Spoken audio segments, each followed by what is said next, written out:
You woke up tired today. Not just sleepy, but tired in a way that sleep doesn't seem to fix anymore. You got your hours. Maybe even more than usual. But you opened your eyes this morning and the first thing you felt was heaviness. Like the day was already too much before it even started. You're still showing up. Still doing what you're supposed to do. Going to work, answering messages, taking care of the people around you. From the outside, everything looks fine. But on the inside, something feels off. Empty. Like you're running on fumes and you genuinely cannot remember the last time you felt okay. Not just rested. Actually okay. If that sounds familiar, I want you to stay with me. Because what you're feeling has a name. And it is not laziness. It is not weakness. It is not you being dramatic or ungrateful. It is burnout.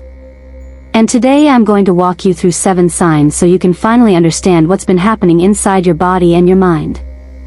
Before we get into the signs, I want to explain what burnout actually is, because most people think it just means being really tired. It's not. Burnout is what happens when your nervous system has been under chronic stress for so long, without enough recovery, that it starts shutting down to protect you. Think of it like your phone that's been running too many apps for too long with no charge. Eventually it doesn't just slow down, it switches into low power mode. It starts cutting off functions that aren't essential just to keep the basics going. That's your body. That's your mind.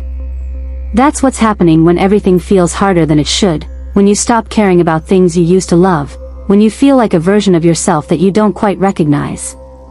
And here is the thing that makes burnout so dangerous: most people don't catch it early. They push through.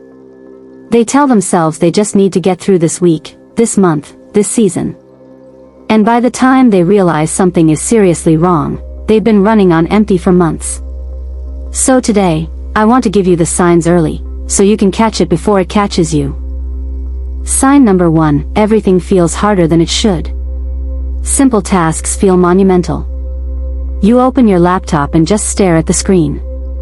You need to reply to one email and it takes you 40 minutes to start.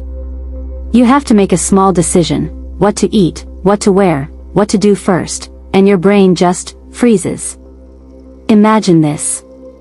You used to be the person who could juggle 10 things at once and still remember everyone's birthday.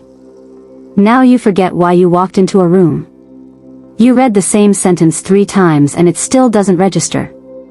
This is not you becoming less capable. This is what happens when the prefrontal cortex, the part of your brain responsible for decision-making, focus, and planning, gets depleted by chronic stress. It literally has less fuel to work with. So it slows down. What to do about this? Stop adding to your list and start removing. Write down every single thing you're responsible for right now. Then ask yourself, what on this list actually needs to be done by me this week? Everything else either gets delayed, delegated, or dropped. You cannot think your way out of cognitive depletion. You have to reduce the load. Sign number 2, you've stopped caring about things you used to enjoy. This one is sneaky because it doesn't feel like sadness. It just feels like indifference. The things that used to excite you now feel flat. Your hobbies feel like chores. You used to look forward to the weekend. Now it just feels like recovery time before Monday starts again. Maybe you used to love cooking and now you order whatever requires the least thought. Maybe you had a show you were obsessed with and you haven't watched it in weeks. Maybe you used to call your friends and now the idea of a conversation feels exhausting. This loss of joy, therapists call it anhedonia, is your nervous system going into conservation mode. It's pulling energy away from anything non-essential, including pleasure, so it can keep the essential functions running. What to do about this? Do not wait until you feel like doing something enjoyable. Feelings follow actions, not the other way around. Pick one small thing, one tiny thing, that used to bring you peace. A 10-minute walk. A cup of tea with no phone. One song you loved years ago. Do it anyway. Not to fix everything. Just to remind your nervous system that rest and pleasure are allowed. Sign number 3, you are more irritable than usual. Small things are setting you off in ways that surprise even you. Someone chews too loudly and you feel rage. A minor inconvenience, a slow driver, a delayed reply, a tiny mess, and your reaction is disproportionate. You snap at the people closest to you. And then immediately you feel guilty. And the guilt makes you more tired. And the tiredness makes you snap again. This cycle, stress, irritability, snap, guilt, exhaustion, repeat, is one of the clearest signs that your emotional regulation system is overwhelmed. Here is why it happens. Your amygdala, the part of your brain that processes threat and emotion, becomes hyperactive under chronic stress. At the same time, your prefrontal cortex, which is supposed to put the brakes on emotional reactions, is depleted.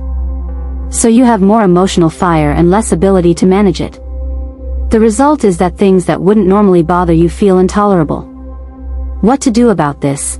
Before you react, buy yourself 10 seconds. Literally count to 10, take one slow breath, and ask, is this situation actually dangerous or am I just depleted?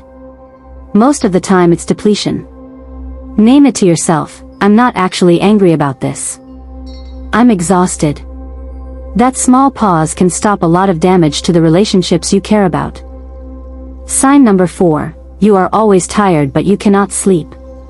This one confuses people more than any other sign. You're exhausted all day. You can barely keep your eyes open by 8 in the evening. But the moment your head hits the pillow, your brain switches on. Thoughts start racing. You replay conversations. You make mental lists. You stare at the ceiling until 2 in the morning. What is happening here is that your body's stress response, the cortisol and adrenaline that keep you alert and on edge, stays elevated even when you stop working. Your body hasn't received the signal that it's safe to rest. So even though you're physically depleted, your nervous system is still in a state of low-level alertness. This is why people in burnout often say they feel wired and tired at the same time. Both things are true simultaneously. What to do about this? Create a 30-minute wind-down ritual before bed. No screens. No news. No work emails. Do something that signals safety to your nervous system, a warm shower, dim lights, slow music, light stretching. Your brain needs a transition period between doing and resting. You cannot go from full speed to sleep with no buffer in between. Sign number 5, you feel detached from yourself and your life. This one is harder to describe but you'll recognize it immediately. It's the feeling of going through the motions. Of watching your own life from a slight distance, like you're in a movie of it rather than actually living it. You're at dinner with people you love and you feel like you're somewhere else entirely. You complete tasks but you're not really there while doing them. Psychologists call this depersonalization or dissociation. And it sounds dramatic but it's actually incredibly common in burnout. What's happening is that your mind is creating emotional distance as a protective mechanism. When the present moment feels like too much, the brain learns to step back from it. The scary part is that this can become your default state without you noticing. You get so used to feeling disconnected that it starts to feel normal. What to do about this? Practice what therapists call grounding. Right now, wherever you are, name 5 things you can see, 4 things you can touch, 3 things you can hear. This sounds simple because it is. But it works. It pulls your awareness back into your body and into the present moment. Do it whenever you notice yourself floating away. Sign number 6, your body is telling you something is wrong. Headaches that come and go with no clear cause. A tight chest. Stomach issues, nausea, bloating, discomfort that shows up on stressful days. Muscle tension in your shoulders, your jaw, your neck. Getting sick more often than usual because your immune system is compromised. Your body and mind are not separate systems. They are one system. And when your mental and emotional load becomes too heavy, your body starts carrying the evidence of it. These physical symptoms are not imaginary. They are real and they are your body waving a flag. What to do about this? Start paying attention to when these symptoms appear. Is it Sunday evenings? Before a certain meeting? After a certain conversation? The pattern will tell you where the stress is coming from. You can't address what you haven't identified. Sign number 7, you cannot remember the last time you felt genuinely okay. Not just rested. Not just productive. Actually okay. Light. Present. Like yourself. I want you to try right now, think back. When was the last time you felt that way? A week ago? A month? Longer? If you're sitting with that question and you're struggling to find an answer, that is the most important sign of all. Because burnout doesn't announce itself loudly. It creeps in slowly, quietly replacing your baseline until exhaustion becomes so normal that you stop noticing it. The fact that you can't remember feeling okay doesn't mean you never will again. It means you've been running on empty long enough that you've forgotten what a full tank feels like. And that is exactly why naming this today matters. So those are the 7 signs. Let me say them one more time so they land. 1. Everything feels harder than it should. 2. You've lost interest in things you used to love. 3. You're more irritable than usual. 4. You're tired but can't sleep. 5. You feel detached from yourself. 6. Your body is giving you physical signals. 7. You can't remember the last time you felt genuinely okay. If 3 or more of those resonated with you, please do not dismiss that. Please do not tell yourself you're just being dramatic or that other people have it worse. Burnout is real. It is serious. And most importantly, it is reversible. But only if you stop pretending it isn't there. Recovery from burnout is not one big dramatic change. It is a series of small decisions, made consistently, over time. Rest when your body asks for it. Reduce what you can reduce. Ask for help. Give yourself the same patience you would give someone you love who was struggling.